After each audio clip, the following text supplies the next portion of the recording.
Bom, eu vou passar para vocês. Tudo bom, Paulo? Boa tarde.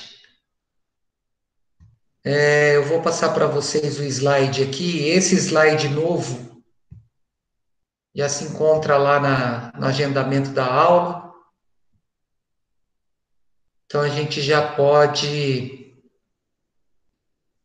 começar aqui. Vou voltar um pouco o assunto nosso na parte de curvas de aquecimento. Isso daí, pessoal, tá lá na página 46 do volume 6, tá? Como eu disse, a gente encerra essa apostila hoje.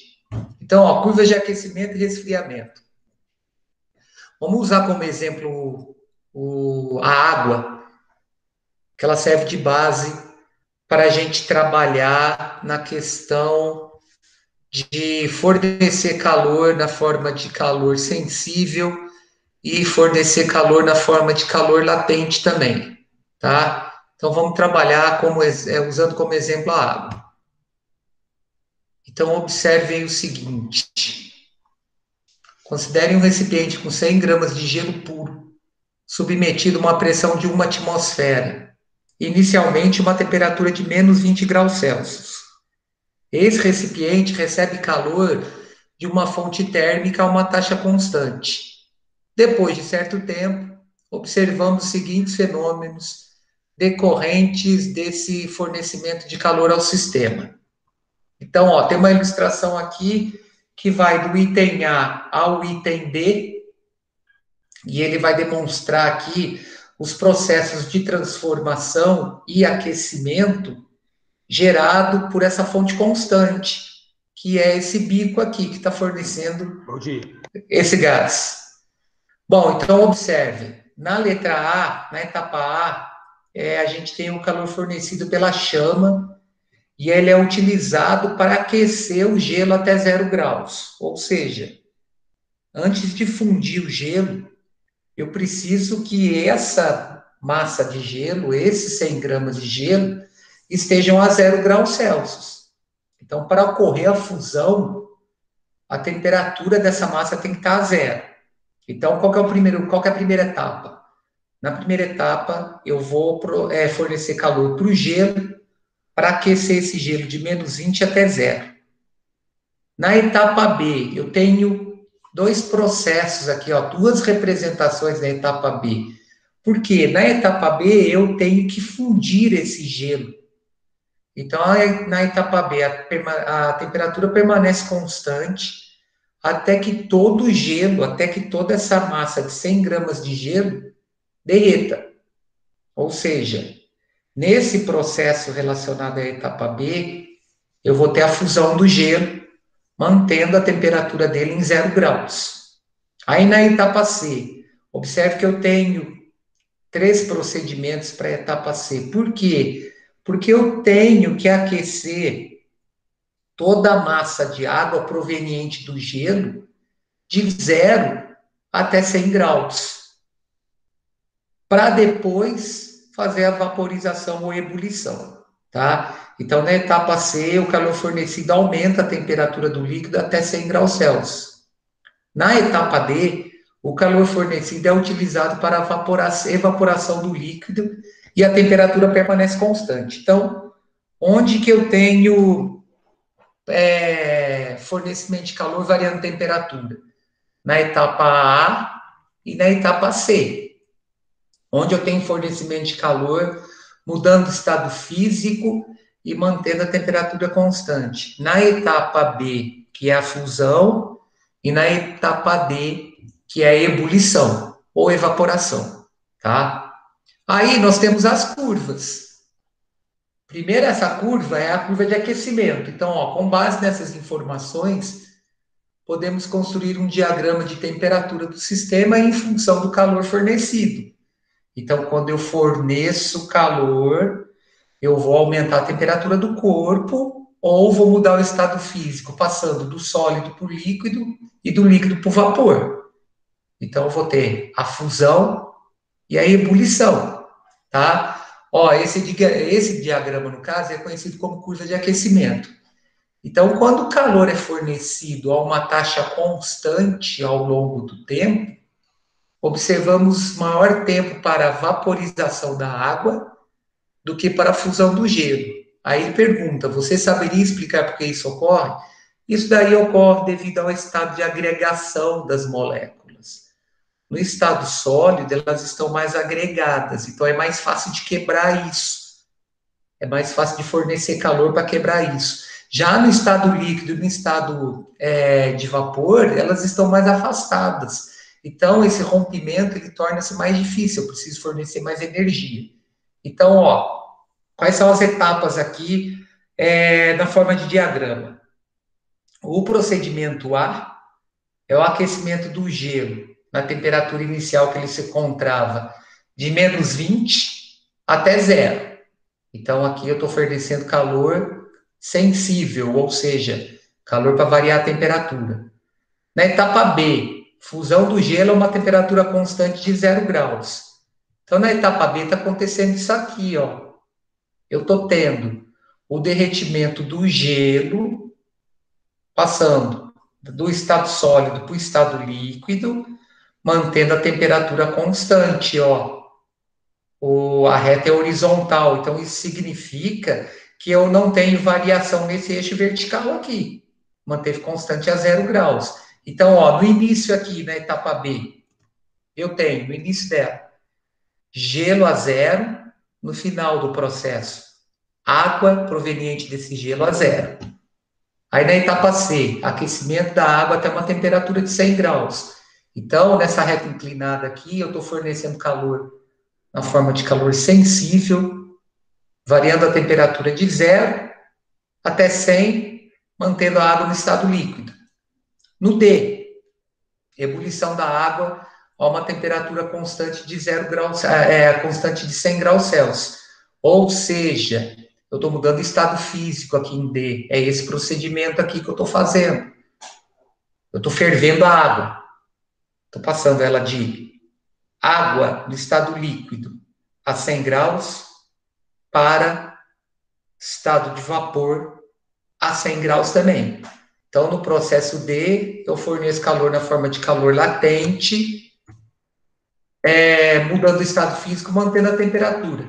Aí, do E em diante, é o aquecimento do vapor. Daqui a pouco, nós vamos apresentar um diagrama aqui, que são os diagramas de fase, que vão relacionar a pressão e a temperatura com essas mudanças de fase. Porém, se eu quiser aplicar o processo inverso, ou seja, se eu quiser retirar calor do corpo, eu vou ter as curvas de resfriamento. Então, o processo inverso poderia ocorrer caso, por exemplo, uma amostra de 100 gramas de vapor de água pura fosse resfriada a partir da temperatura de 120 graus. Então, eu vou inverter o processo agora. Nessa situação, as etapas seriam as seguintes. Primeira coisa que eu tenho que fazer, eu tenho que resfriar essa água que está 120 para 100, certo? Para depois fornecer calor para fazer a liquefação do vapor. Então, na etapa A, eu tenho resfriamento do vapor até a temperatura de 100 graus. Na etapa B, eu vou ter a liquefação do vapor a uma temperatura constante de 100. Então, na etapa B, que é esse processo aqui, ó, estou transformando o vapor que está aqui dentro dessa caldeira em água, passando por essa serpentina aqui, que vai resfriar esse vapor. E nesse processo eu vou ter, no B, aqui no início, vapor a 100, no final eu vou ter água a 100 graus. Aí o que eu tenho que fazer? Eu tenho que retirar calor para poder solidificar. Então eu tenho que baixar essa temperatura de 100 para 0, para depois solidificar. Então na etapa C, eu tenho resfriamento da água até uma temperatura de 0 graus Celsius. Aí, na etapa D, eu tenho a solidificação da água a uma temperatura constante de 100. Então, ó, no início da etapa D, eu tenho água na forma líquida a 0. No final, eu tenho gelo a 0, tá? Então, vou ter esse processo aqui, ó. Vou estar solidificando a água proveniente desse vapor. E na etapa E, a partir de em diante, na etapa E, é o resfriamento desse gelo proveniente da água, tá? Então, durante o resfriamento, como no aquecimento, as mudanças de fase de substâncias puras ocorrem a uma temperatura constante, ou seja, a liquefação e a solidificação vão sempre ocorrer em temperaturas constantes, tá? Então, ó, para fechar essa ideia, eu tenho o processo aqui de mudança de fase. Então, nos processos endotérmicos, eu vou ter absorção de energia, o corpo vai estar ganhando energia.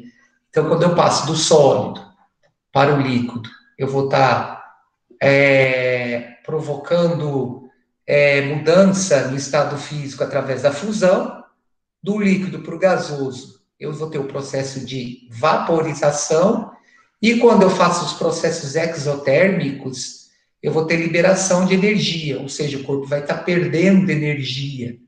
Os endotérmicos, endo, é para dentro, né? O prefixo endo significa para dentro, então ele está ganhando energia.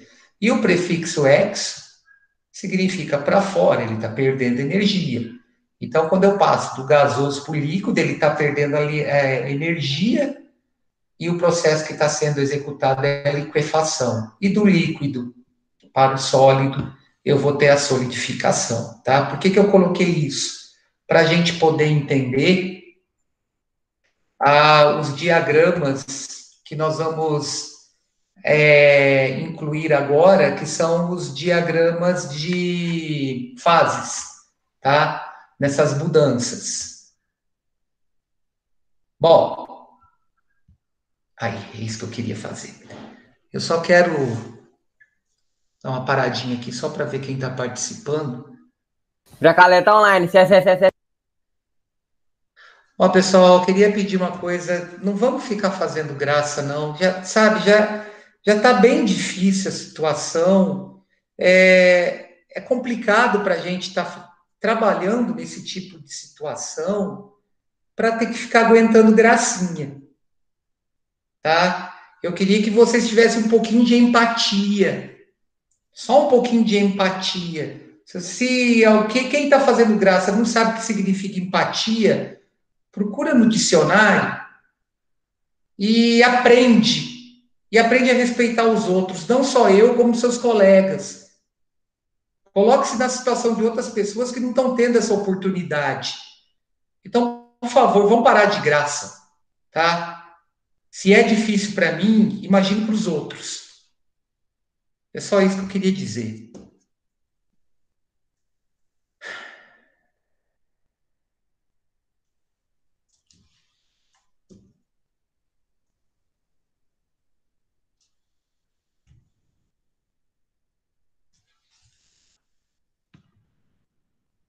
Bom, vamos continuar aqui. Então, eu peço, para não ser mais interrompido dessa maneira, tá? Porque, afinal de contas, isso aqui está tudo sendo registrado.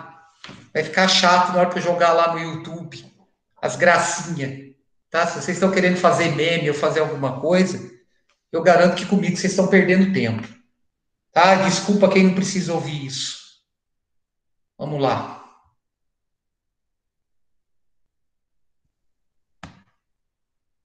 Continuando aqui, então, dentro desse diagrama de mudanças de fase, eu vou ter as curvas representadas num sistema de eixos coordenados que estabelecem relação com variação de pressão e variação de temperatura, tá? Essa relação que eu tenho associando pressão e temperatura, mudando o estado físico da substância, está relacionada aos diagramas de fase. Então, os diagramas de fase têm a finalidade de evidenciar a relação da temperatura e da pressão com a mudança de fase. Sabemos, por exemplo, que a água entra em ebulição ao nível do mar, em que a pressão é de uma atmosfera a uma temperatura de 100 graus Celsius. Em regiões mais altas, onde a atmosfera é mais rarefeita e a pressão é menor, a temperatura de ebulição da água também diminui. Então, por exemplo, eu não vou conseguir cozinhar um certo tipo de alimento com uma panela aberta no alto do Monte Everest. A água lá ferve a uma temperatura muito abaixo de 100 graus Celsius. E como ela atinge um ponto de ebulição muito abaixo de 100 graus Celsius, essa temperatura que ela atinge não vai fornecer calor necessário para cozinhar esse alimento. Então, o que eu tenho que usar? Eu tenho que usar a panela de pressão. Porque a panela de pressão, ela vai manter a água no estado líquido a temperaturas superiores a 100 graus Celsius. Então, ela provoca um cozimento mais rápido do alimento que se encontra ali dentro. Então, ó, em regiões mais altas, onde a atmosfera é mais rarefeita, a pressão é menor, a temperatura de ebulição da água também diminui. Por outro lado, se a pressão sobre o líquido for aumentada, como que ocorre em uma panela de pressão, a temperatura de ebulição também aumenta, tá? Então, a panela de pressão, ela permite o cozimento de alimentos a uma temperatura superior a 100 graus Celsius. Por isso que eu tenho um cozimento mais rápido dos alimentos que eu coloco numa panela de pressão, né? E também evita o problema de altitude.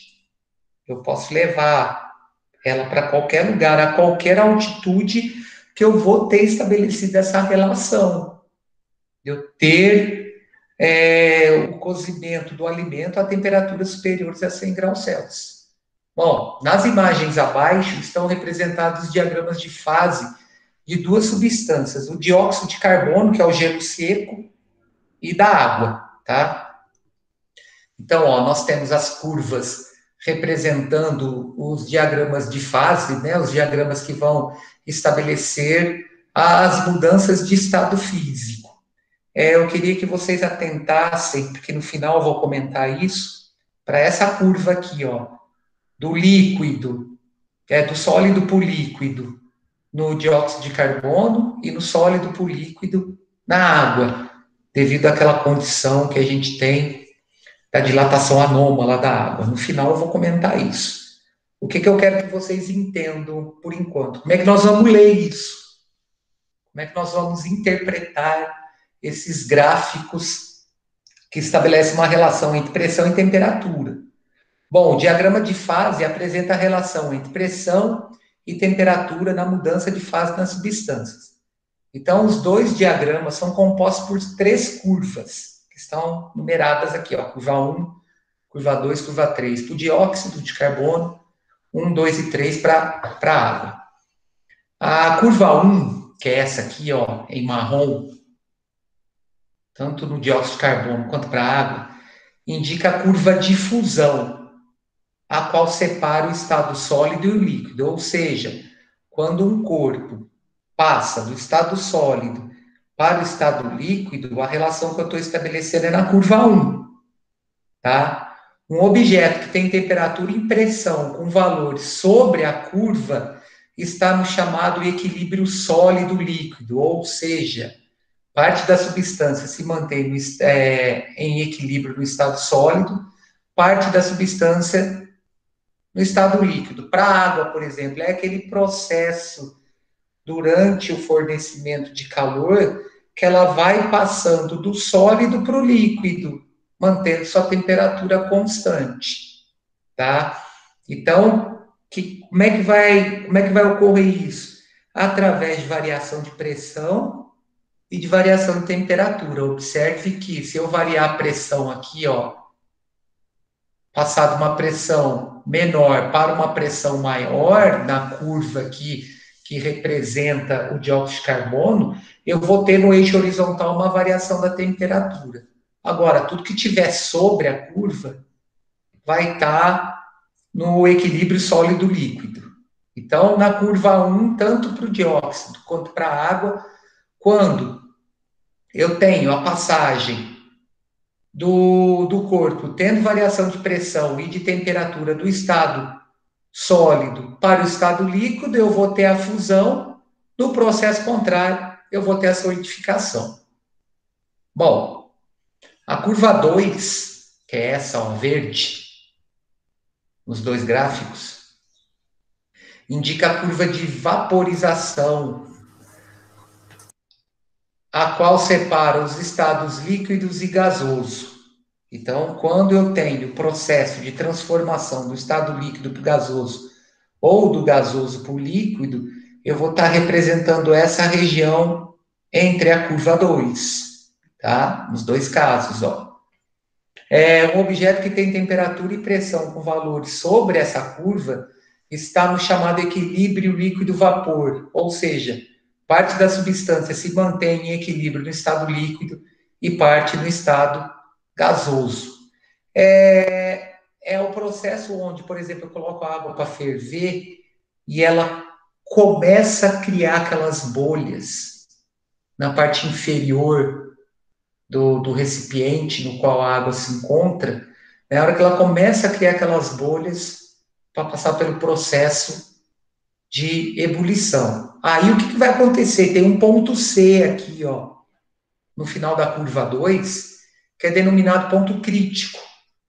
Uma substância que se encontra em temperatura acima da temperatura de ponto crítico não sofre condensação, ou seja, eu não vou conseguir inverter o processo. Eu não vou conseguir passar essa substância do estado de vapor ou do estado gasoso para o estado líquido, tá? Então, ó, uma substância que se encontra em temperatura acima da temperatura do ponto crítico não sofre condensação, por mais que a pressão seja aumentada. Dizemos que acima da temperatura crítica, a substância deixa de ser chamada de vapor e passa a receber a nomenclatura de gás. Então, gás é a denominação dada à substância que se encontra acima de uma temperatura de ponto crítico. Tem alguns casos aqui, ó.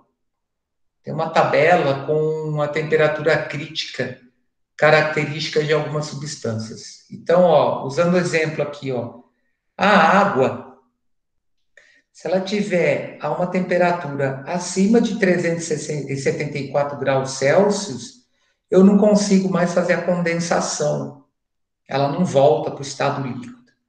O O2, o oxigênio, a temperatura dele crítica é de menos 118 graus Celsius e o dióxido de carbono, a temperatura crítica é de 31 graus Celsius. Ou seja, qualquer uma dessas três substâncias aqui, se elas estiverem acima de suas temperaturas críticas, eu não consigo mais fazer o processo de condensação. Então, elas deixam de estar no estado de vapor, passam para o estado de gás. É o que acontece, por exemplo, com a concentração de poluição em dias muito quentes. Eu não consigo dissipar isso na atmosfera, porque eu não vou conseguir fazer o processo inverso, eu não vou conseguir transformar em vapor de novo, tá? Então, os geysers, ao chegar à superfície terrestre, a água em alta temperatura e com pressões elevadas reduz sua temperatura rapidamente, vaporizando-se em um intervalo de tempo muito pequeno. Bom, fechando a curva 3. A curva 3 indica a sublimação, a qual separa os estados sólidos e gasoso. Um objeto que tenha temperatura e pressão com valores sobre essa curva, que é a azul aqui, ó, é a curva 3, está no chamado equilíbrio sólido-vapor, ou seja, parte da substância se mantém em equilíbrio no estado sólido, parte no estado gasoso. Então, ele usou esse exemplo aqui, ó. O gelo seco é, na realidade, dióxido de carbono no estado sólido. A pressão ambiente a temperaturas inferiores a 72 graus Celsius, né, do lado esquerdo aqui do eixo horizontal, ele se mantém no estado sólido. Ao aquecer, ou seja, quando eu começo a fornecer calor e essa temperatura se eleva em relação a esse menos 78, ele passa do estado sólido para o estado gasoso, conforme o diagrama de fase da substância. Então, ele vai fazer isso daqui, ó. Se eu colocar o gelo seco na temperatura ambiente, o que, que vai acontecer? Ele vai sofrer um processo de sublimação, porque na temperatura ambiente gira em torno aí de 20 graus Celsius. Então, qualquer temperatura acima de menos 78, ele passa do sólido para o vapor, ele vai vaporizar instantaneamente, tá? Aí tem um outro ponto aí, pessoal, que é o ponto P, que é o ponto triplo, que vai relacionar a substância nos três estados, tá? Então, observe, ó, o ponto tríplice ou ponto triplo corresponde às exatas temperaturas e pressão nas quais a substância se mantém permanentemente no estado sólido, líquido e gasoso. Eu achei uma animação aqui interessante desse cilindro de aço. Esse cilindro de aço, ele está a uma temperatura de mais ou menos 350 graus Celsius. E ele foi colocado sobre uma superfície gelada de um lago. Então, o que aconteceu? Na hora que esse cilindro de aço, a alta temperatura, entra em contato com a superfície de gelo, eu vou ter os três estados da matéria, que é esse ponto P aí, ó. Opa! É esse ponto P. Interessante é o seguinte, que na matéria que eu peguei essa animação, eles estavam contando que, e tem um vídeo lá que demonstra, que esse cilindro de aço, ele penetrou 30 centímetros nessa superfície de gelo do lago. Ele foi derretendo esse gelo, e aí ele foi passando pelos três processos ao mesmo tempo, né? Dá para a gente ver na imagem que ele está passando pelos três processos ao mesmo tempo. Olha lá, eu continuo tendo gelo na base, que está derretendo. Esse gelo que derreteu forma essas gotículas de água, né, a alta temperatura, ao redor do cilindro, e eu tenho vapor, é a fumacinha que sobe, olha lá, ó. Beleza? Bom, para fechar, é aquela relação que eu falei agora há pouco, na curva 1, que estabelece a passagem do estado sólido para o estado líquido. E tem algumas substâncias que se contraem ou se dilatam na fusão. No caso, ele estabeleceu uma relação entre uma substância e a água, fez um comparativo entre uma substância qualquer, no caso aí o gás carbônico e a água. Então é possível perceber uma diferença no comportamento da curva 1 nos diagramas do gás carbônico e da água. Então, ó, no diagrama do gás carbônico, observamos que, à medida que se eleva a pressão sobre a substância, aumenta-se a temperatura de fusão. Então, vamos lá, ó, eu representei no gráfico. Então, por exemplo, por uma pressão P1, eu tenho, em relação ao ponto na curva, o correspondente valor de temperatura no eixo horizontal. Aí o que vai acontecer, pessoal? Se eu aumentar a pressão por uma pressão P2 maior que uma pressão P1, eu vou ter um ponto sobre a curva que vai representar uma temperatura T2 maior que a temperatura T1. Por quê? Isso ocorre porque as substâncias se dilatam durante a fusão, aumentando o espaçamento molecular.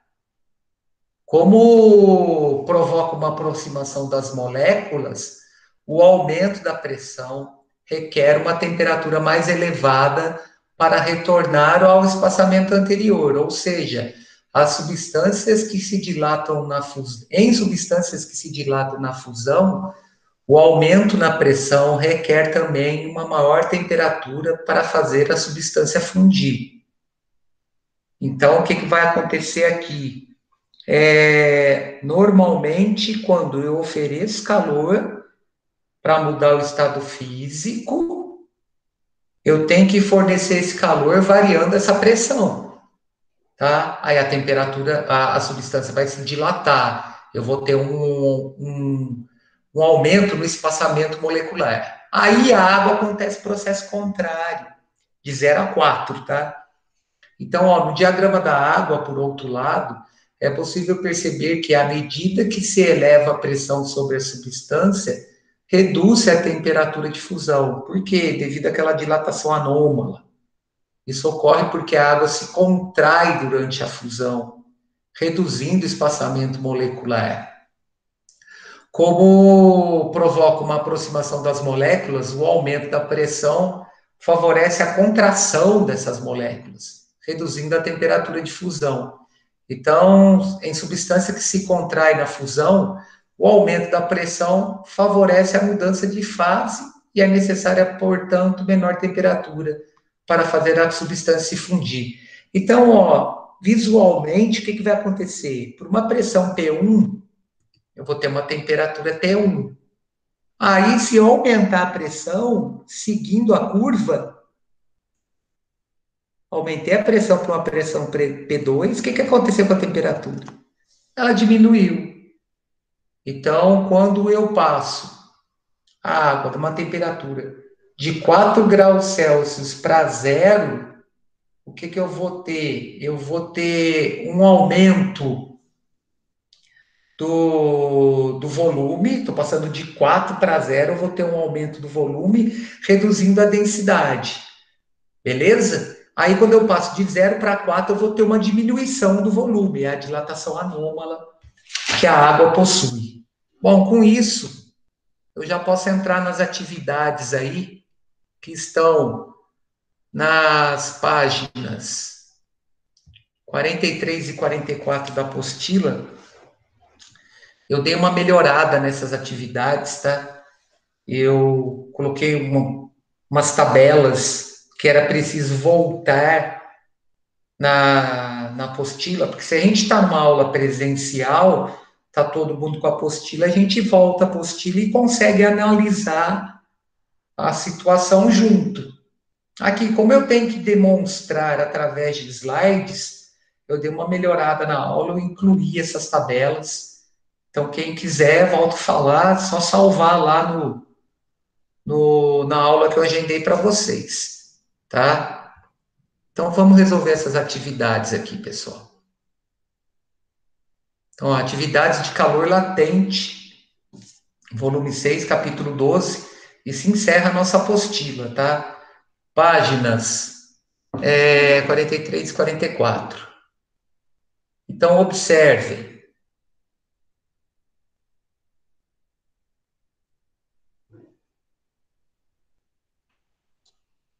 Primeiro exercício.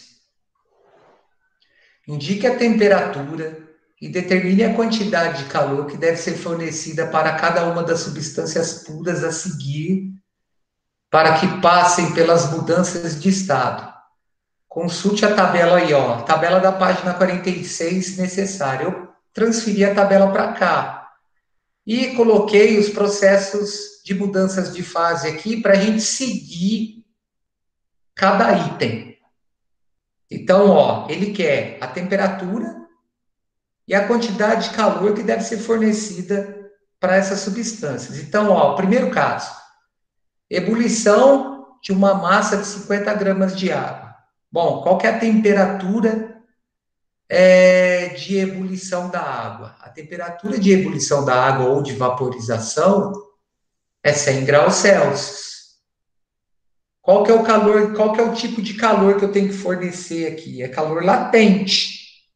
Então, o calor latente de vaporização, ele é de 500 calorias por grama, ou seja, eu preciso fornecer 540 calorias para cada grama de água para passar do estado líquido para o estado de vapor. Então, qual que é o calor que eu calculo? É o calor latente de vaporização ou de ebulição. Então, ó, a temperatura de ebulição é uma temperatura de 100 graus Celsius, como está na tabela, e esse calor latente está fornecendo calor, tá? Então, ó, está vaporizando, ou seja, está passando do líquido para o gasoso. Então, eu forneço calor, essa quantidade de calor tem que ser positiva. Então, multiplicando a massa de 50 gramas de água pelo seu calor latente de vaporização, que é 540, eu tenho que fornecer 27 mil calorias para vaporizar esses 50 gramas de água. Aí, o que ele quer na letra B? A fusão de uma massa de 1.200 gramas de prata. O que é a fusão? A fusão é a passagem do estado sólido para o estado líquido. Qual que é a temperatura de fusão da prata? 962 graus Celsius. Qual que é o calor latente de fusão da prata? 25 calorias por grama. Então, ó, no caso, a temperatura de fusão é de 962 graus e eu vou fundir esses 1.200 gramas de prata. Ou seja, eu tenho que fornecer calor na forma de calor latente de fusão para passar essa prata do estado sólido para o estado líquido. Então, o calor que eu tenho que fornecer para esses 1.200 gramas de prata tem que estar relacionado ao calor latente de fusão da prata, que é de 25 calorias por grama.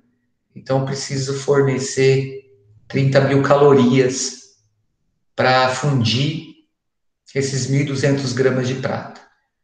Aí ele quer fazer a condensação de 50 gramas de vapor de cobre. O que é a condensação? A condensação é o processo que ocorre quando eu passo do estado gasoso para o líquido, ou seja, eu estou retirando calor, certo? Então, eu tenho que analisar aqui qual que é a temperatura de vaporização, no caso, qual que é a temperatura de condensação do cobre, que é o processo contrário, né? É o processo que eu retiro. Essa temperatura é de 2.595 graus Celsius. Porém, como eu estou condensando, eu estou retirando calor. Esse calor que eu estou retirando está relacionado ao calor latente de vaporização do cobre, que é de 1.130 calorias por grama. Só que eu estou retirando, então na hora de equacionar tem que ser negativo. Tá? Por quê? Porque o corpo está perdendo calor. Olha lá, o processo está voltando. É um processo exotérmico.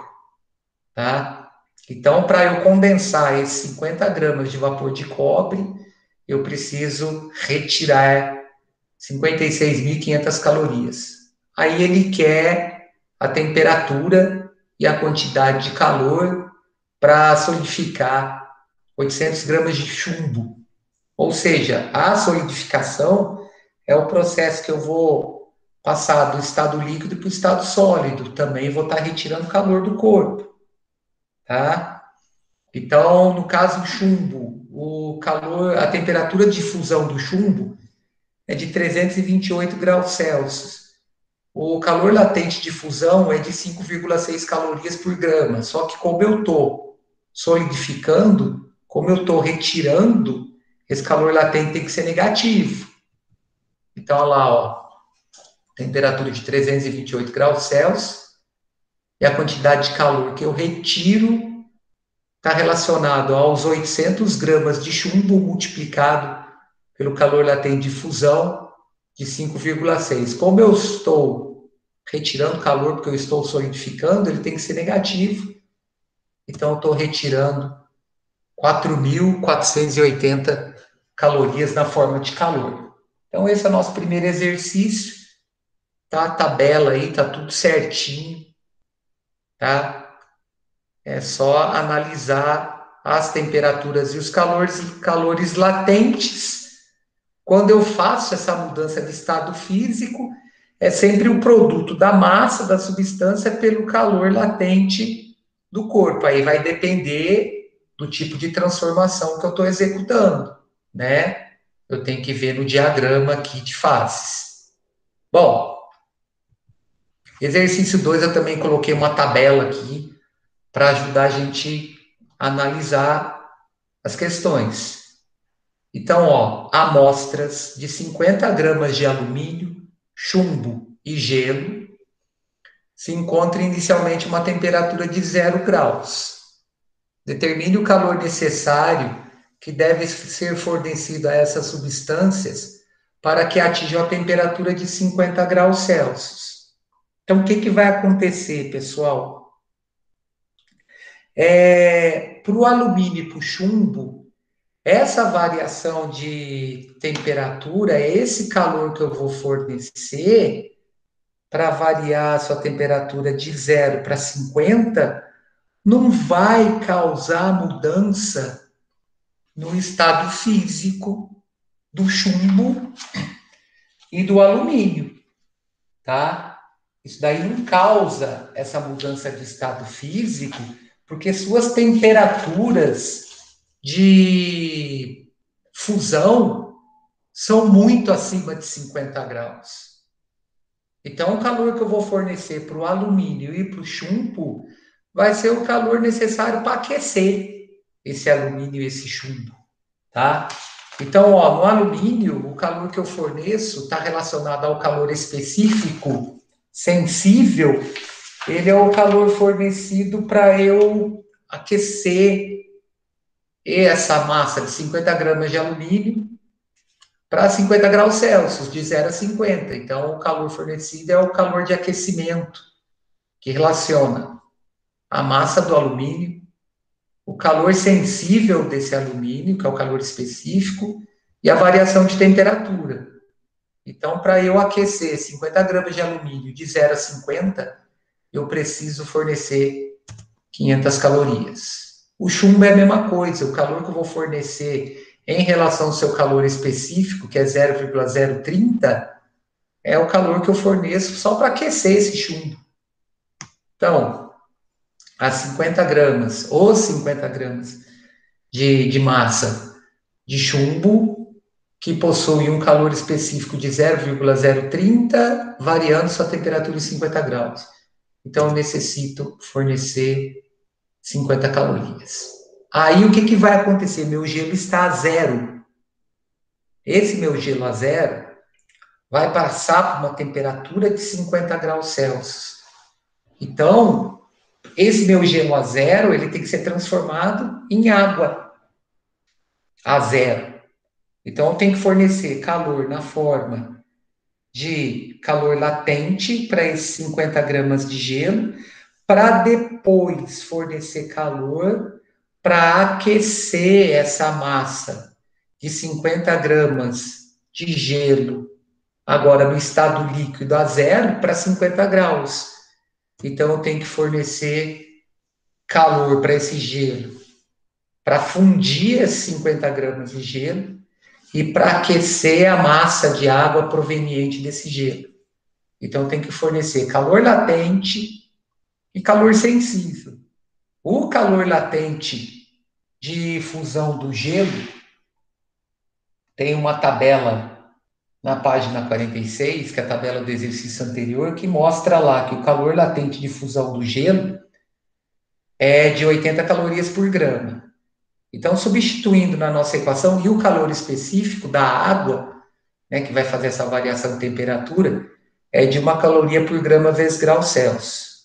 Então, ó, na hora que eu substituo 50 vezes 80 aqui, é a quantidade de calor para fundir 50 gramas de gelo, e os 50 vezes 1 vezes 50 é a quantidade de calor que eu forneço a esses 50 gramas de gelo para fazer a variação de sua temperatura.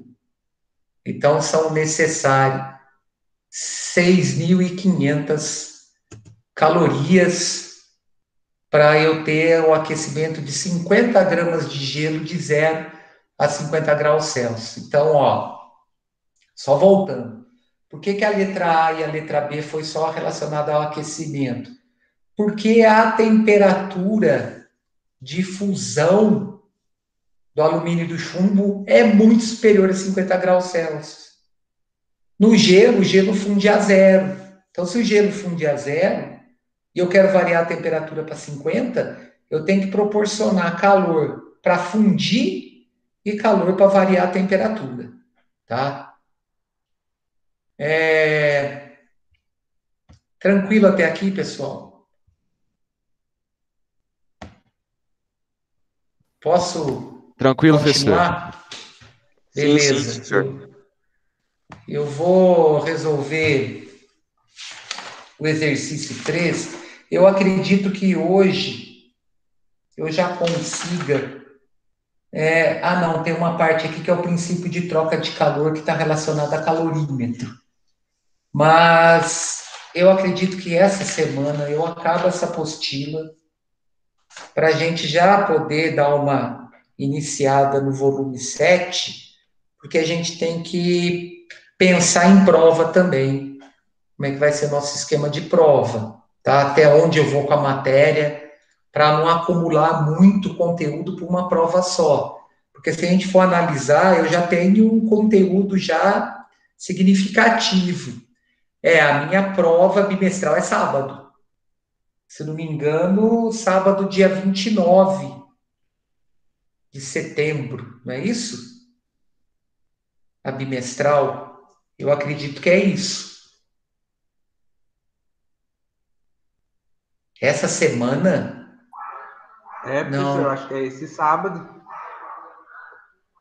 Nossa, se foi esse... Eu vou ver aqui pro senhor, calma aí. É esse sábado, professor, a prova. Sábado agora? 29 de agosto. 29 de agosto. Vai ter sábado letivo. 29 de agosto é sábado agora? Hoje é dia 24. Nossa, eu estava pensando em setembro, pessoal. Então eu vou fazer o seguinte: na aula de quarta-feira, eu passo para vocês o conteúdo que eu vou cobrar na prova. Beleza?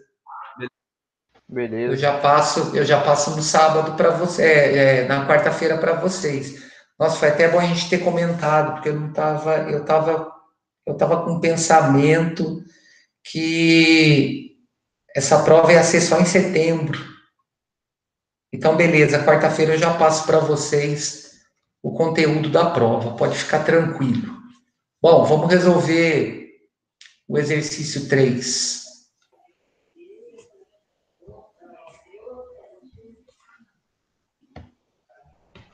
É, 60 gramas de gelo a 0 graus Celsius absorvem calor do Sol a uma taxa de X calorias por minuto e se derretem completamente em 5 minutos.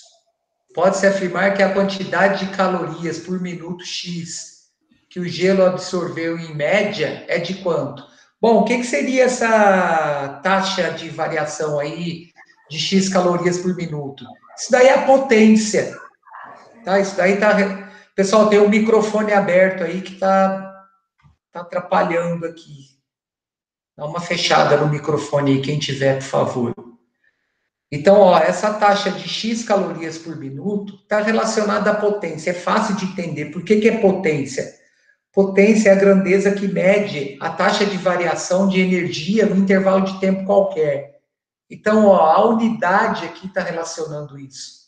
A unidade está relacionando caloria, que é energia térmica, e minuto, que é a unidade de tempo. Então, para eu calcular essa taxa X aí de quantidade de caloria por minuto, basta eu calcular a potência.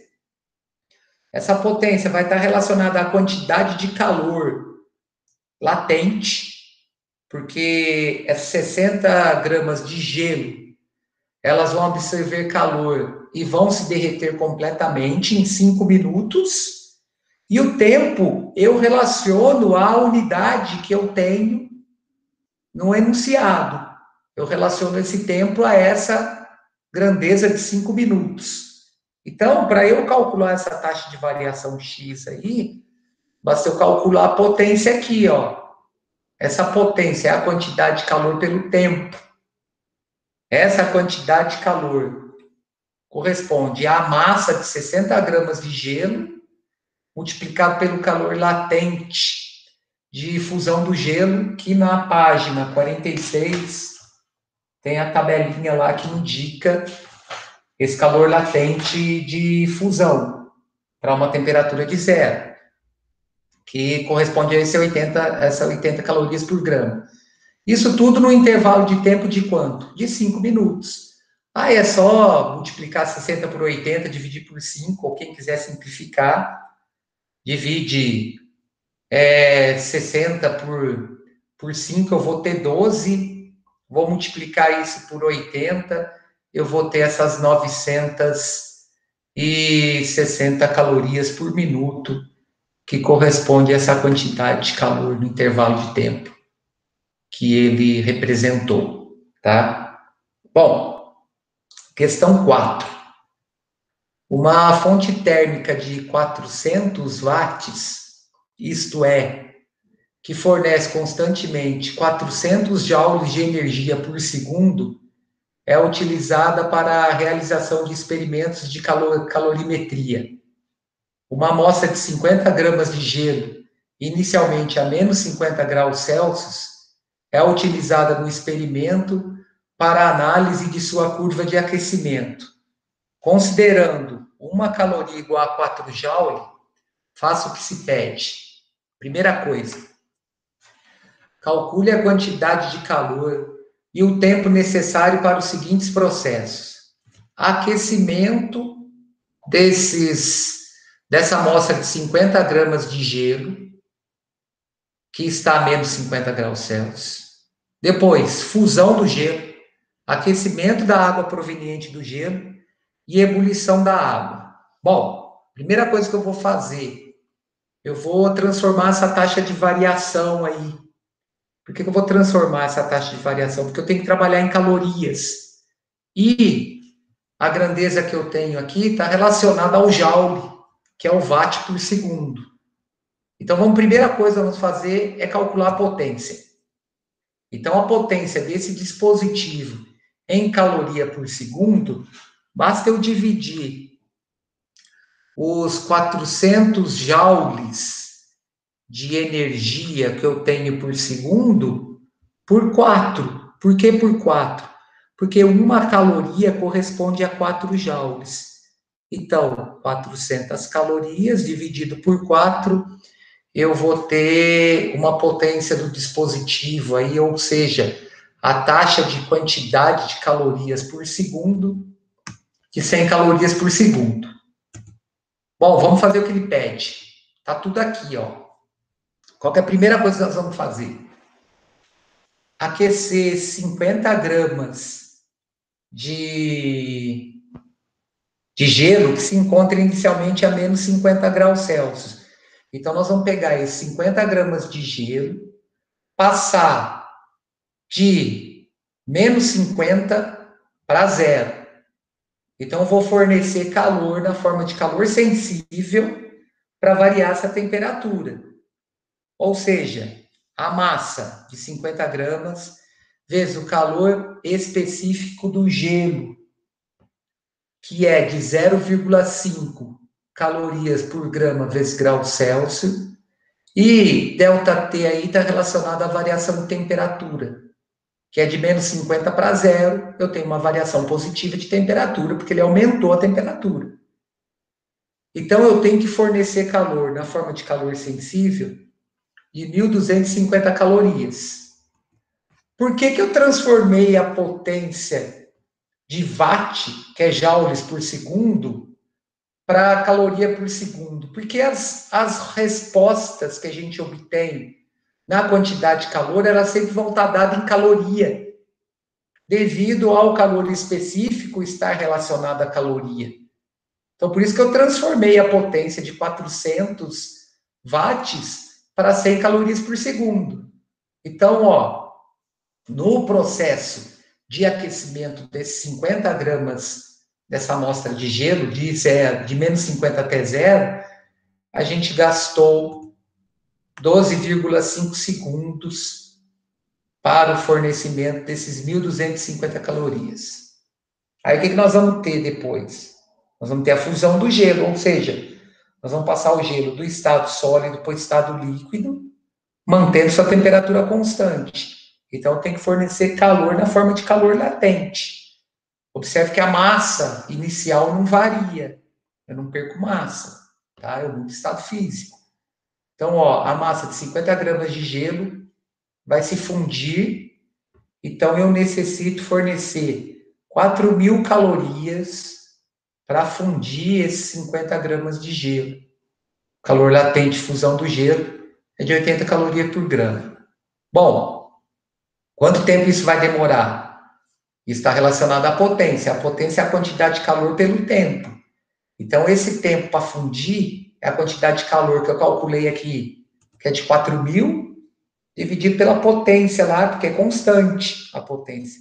Eu sempre vou estar fornecendo 100 calorias por segundo.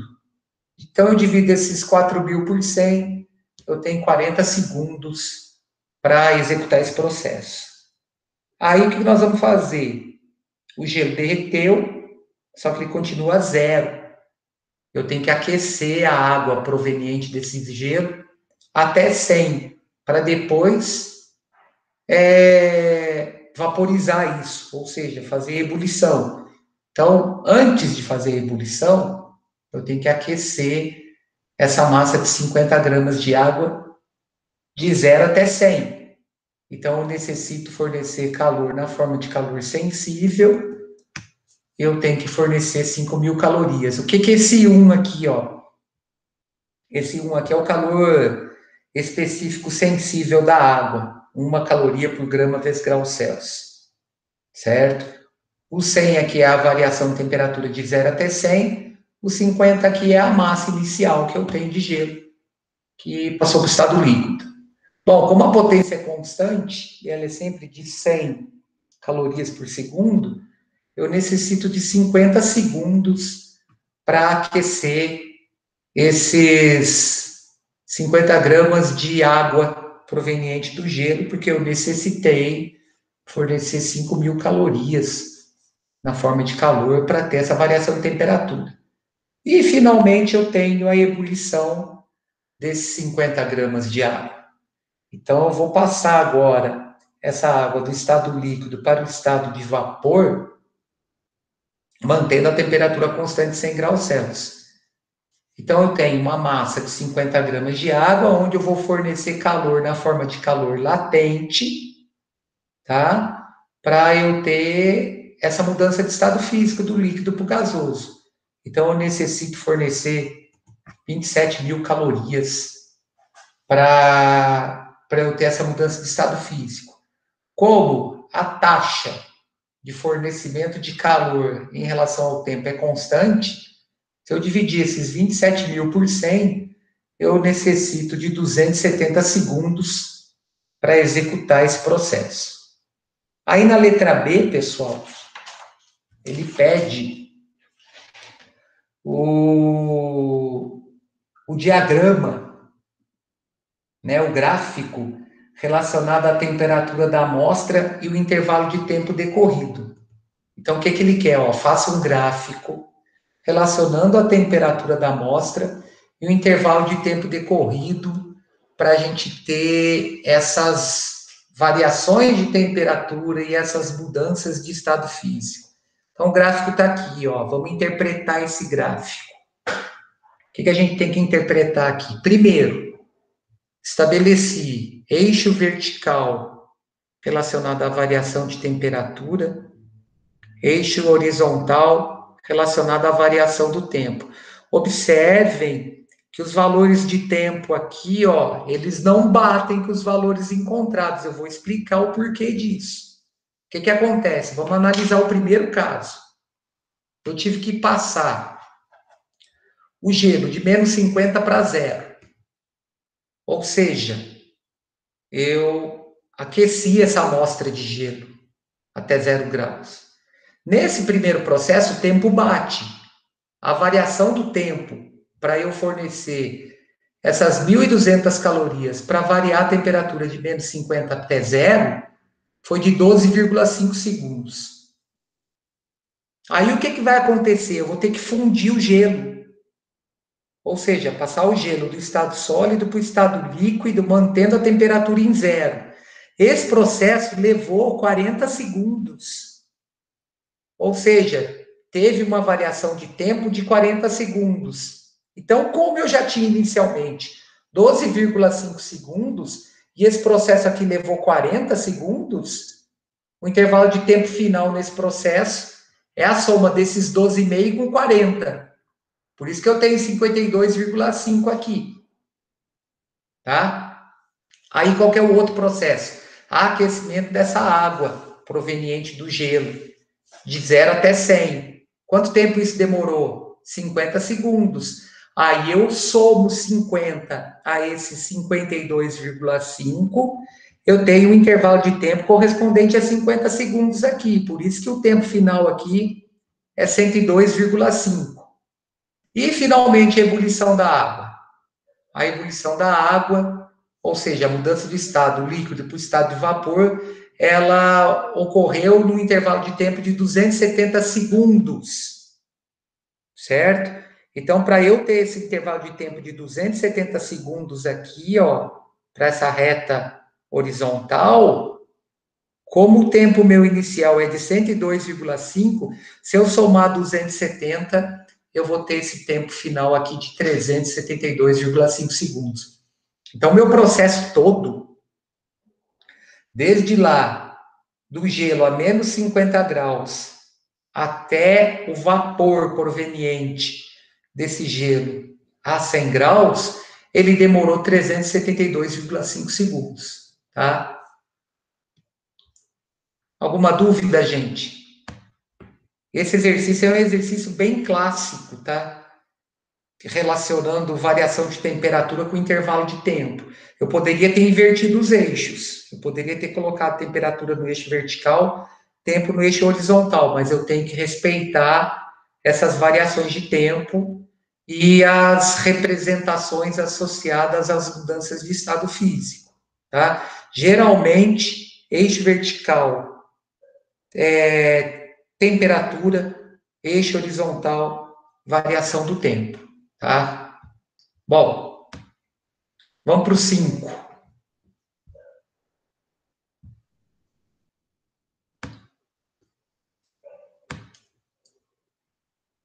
Três, 4. Deixa eu ver uma coisa aqui. Eu pulei o exercício 5. Depois, na quarta-feira, eu coloco ele aqui. Eu não vi, foi uma falha, tá? Não vi o exercício 5 aqui. Eu tenho que fazer um slide dele para poder passar para vocês. Mas não tem problema, não. Na quarta-feira eu resolvo ele.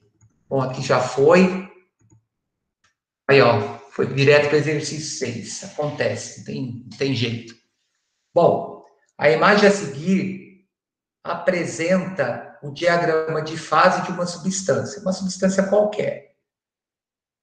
Sobre esse diagrama, responda as questões propostas. Aí eu coloquei o diagrama aqui representando as mudanças de fase, tá? Para a gente poder fazer uma comparação com o diagrama do exercício. Aí ele quer saber na letra A, qual o estado físico das substâncias nos pontos D, E e F. Então, ó, é só comparar, ó. Para o ponto D, eu tenho o estado sólido. Para o ponto E, que é o ponto entre essas duas curvas aqui, ó, eu tenho o estado líquido. E para o ponto F, abaixo das três curvas, eu tenho o estado gasoso. Olha lá, ó. No D sólido, no E líquido, no F gasoso.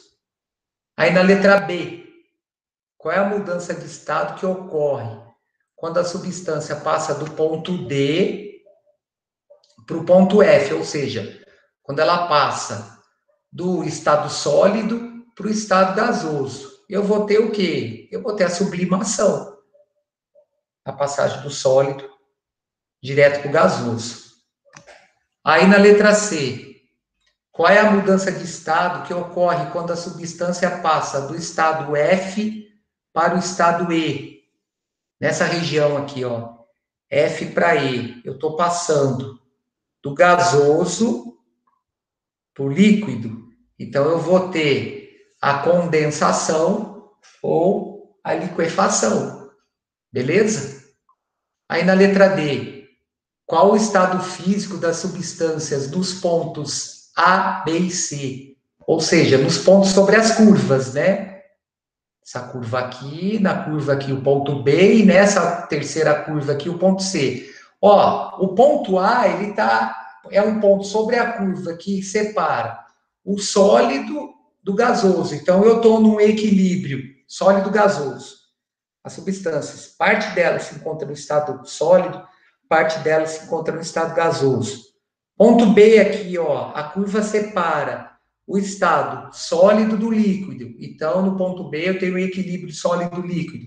Parte dela se encontra no estado sólido, parte dela se encontra no estado líquido. E no ponto C, é um ponto sobre a curva que separa o líquido do gasoso. Então, eu tenho a substância no equilíbrio líquido e gasoso. Aí, letra E. Qual o estado da substância no ponto G? Substância no ponto G é no ponto triplo. Então, ela vai se encontrar nos 3 estados. Ela vai se encontrar no sólido, líquido e gasoso, que é chamado ponto triplo ou ponto tríplice. Tá? Aí, a letra F dá para a gente analisar nesse gráfico de baixo aqui, ó. É fácil da gente entender. Então, a letra F diz o seguinte: se a substância estiver inicialmente no estado físico representado pelo ponto F, ou seja, o gasoso, com a mudança de fase que ocorre se a pressão for aumentada com temperatura constante, o que seria isso, pessoal? É fácil de analisar. Ó, o eixo da pressão é o eixo vertical. Então, para eu variar a pressão, eu tenho que fazer variação para cima ou para baixo aqui no eixo vertical. Para eu não variar temperatura, eu não posso ter deslocamento horizontal. Então, ó, inicialmente a substância encontra no estado F, que é o gasoso, e vai passar para o estado E, que é o líquido, variando pressão aqui, ó. Então, quando eu passo a substância do estado gasoso para o líquido, sem variar a temperatura, eu vou tendo uma variação de pressão, varia o eixo vertical, mantendo o valor no eixo horizontal. Então, ó, eu estou tendo a liquefação. E se eu variar a temperatura, mantendo a pressão constante, ou seja, quanto que eu vario temperatura? Eu vario temperatura quando eu faço o deslocamento horizontal. Para eu não variar a pressão, eu não posso ter deslocamento vertical. Então, ó, a substância se encontra inicialmente no estado F, que é o estado gasoso. E eu quero mudar o estado físico dessa substância variando apenas a temperatura. Então, ó, eu só posso deslocar para a esquerda. Deslocando para a esquerda, eu estou variando a temperatura do eixo horizontal, eu estou passando do estado gasoso para o estado sólido. O que eu vou ter? A sublimação. Então, voltando. Variando pressão sem variar a temperatura. Eu só posso sair do estado gasoso para o líquido. Eu só posso variar aqui, ó. Variar a temperatura sem variar a pressão. Eu só posso sair do estado gasoso para o sólido. Então, no primeiro caso, do gasoso para o líquido, eu tenho liquefação. No segundo caso, do gasoso para o sólido, eu tenho a sublimação. Tá? Exercício 7. Depois, na quarta-feira, eu volto nisso para poder resolver esse exercício 5 que eu pulei aí, foi uma desatenção na hora de montar esses exercícios. Então, ó, exercício 7 diz o seguinte: na mudança de fase líquida para sólida, líquido para sólido, a água se dilata, aumentando o volume e reduzindo a densidade. Aquela história, né?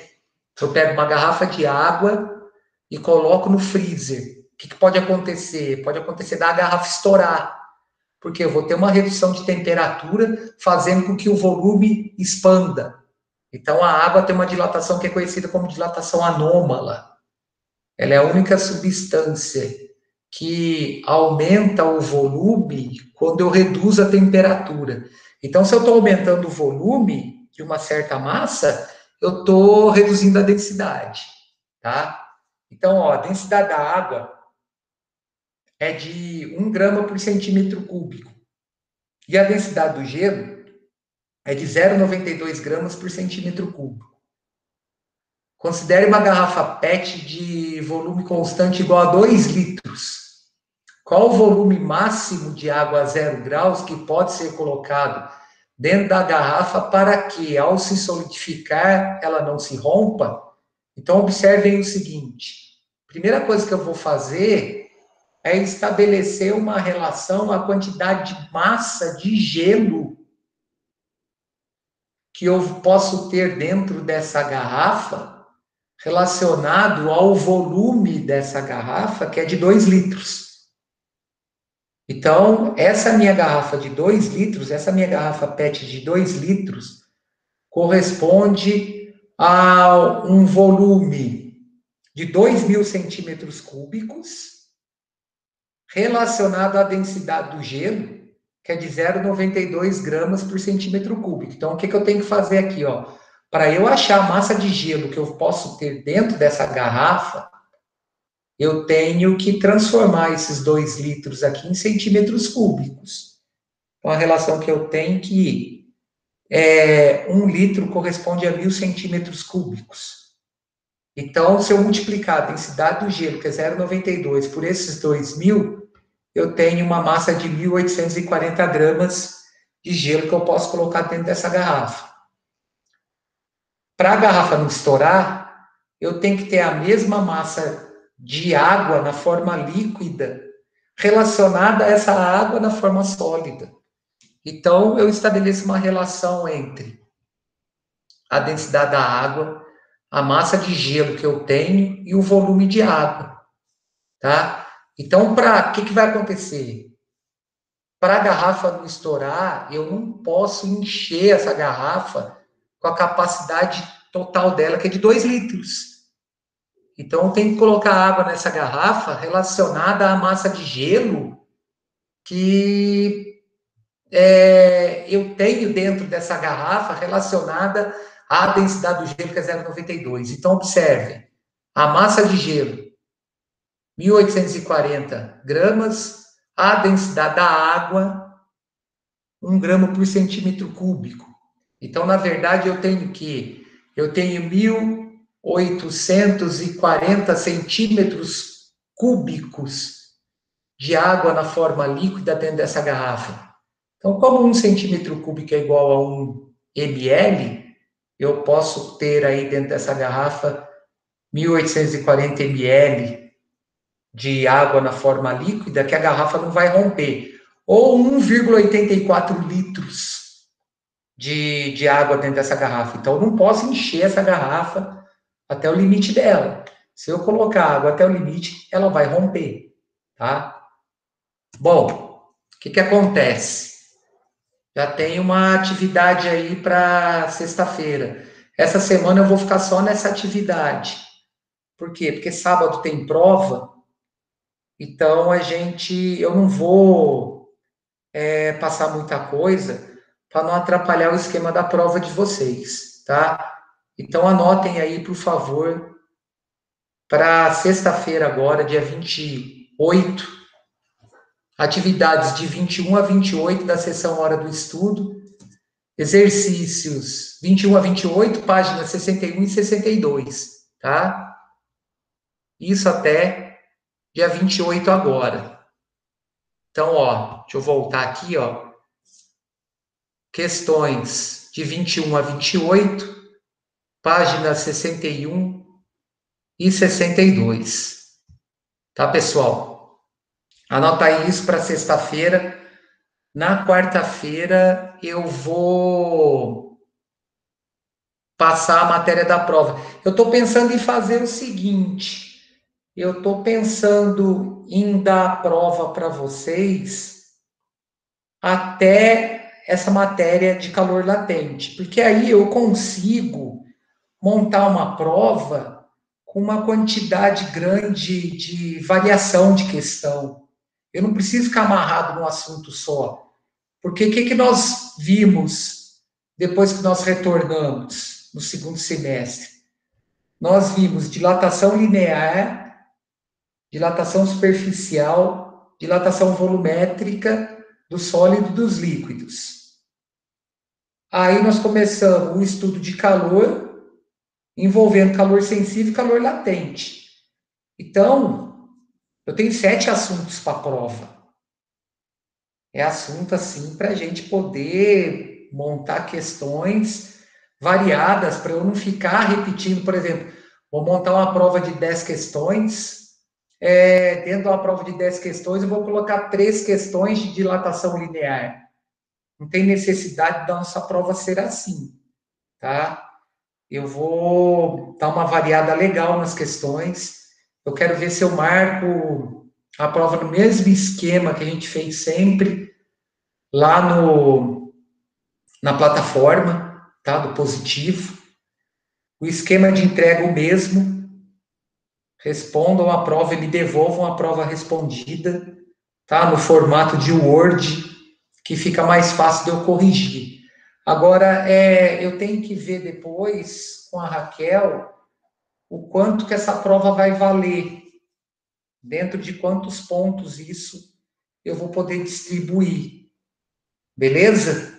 Mas quarta-feira eu converso com vocês e a gente já resolve essa parte, tá?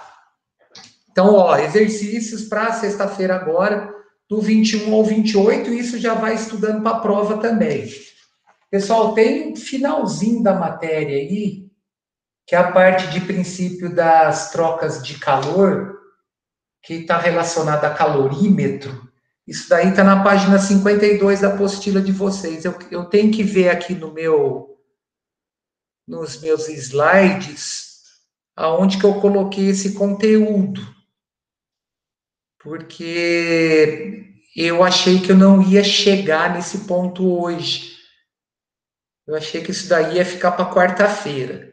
Eu vou dar uma procurada aqui rapidinha para a gente poder trabalhar em cima disso. Deixa eu ver se está aqui. Gerador. Distribuição. Deixa eu ver se está no final desse slide aqui. Não está no final.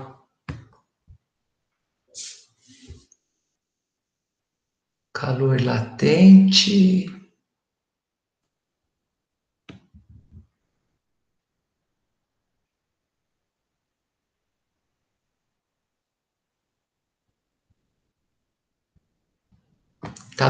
Eu acho que está no outro pendrive aqui, só um minutinho.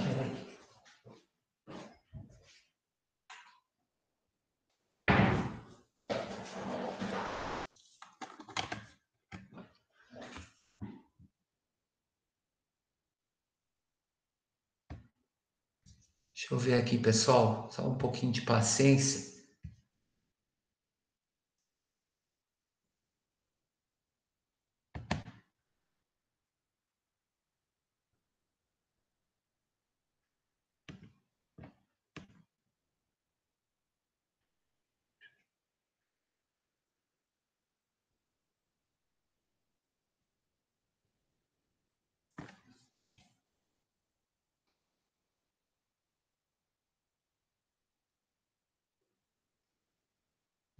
Deixa eu ver se é esse aqui.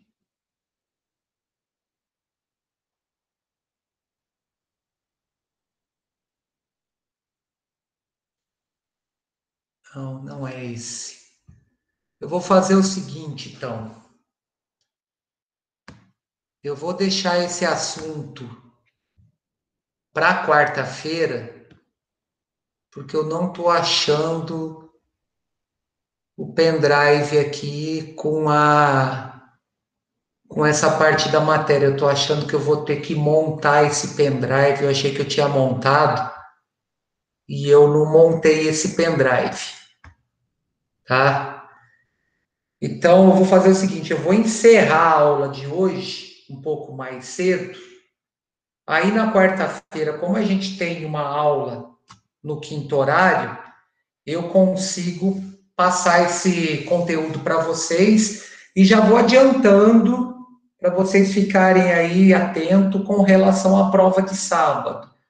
Vai cair a parte de dilatação linear, dilatação superficial, as duas partes relacionadas à dilatação volumétrica, tá? Que é a dilatação volumétrica dos sólidos e a dilatação volumétrica dos líquidos, que envolve lá a dilatação anômala da água, e essa parte de calor, que envolve calor sensível e calor latente, e eu consigo fechar com esse princípio das trocas de calor. Tá, pessoal?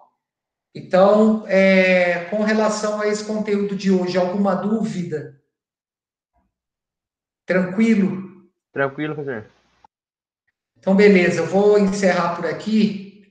Aí, na quarta-feira, a gente fecha esse assunto. A semana que vem já começa a apostila nova. Beleza, pessoal? Então, um abraço para todo mundo.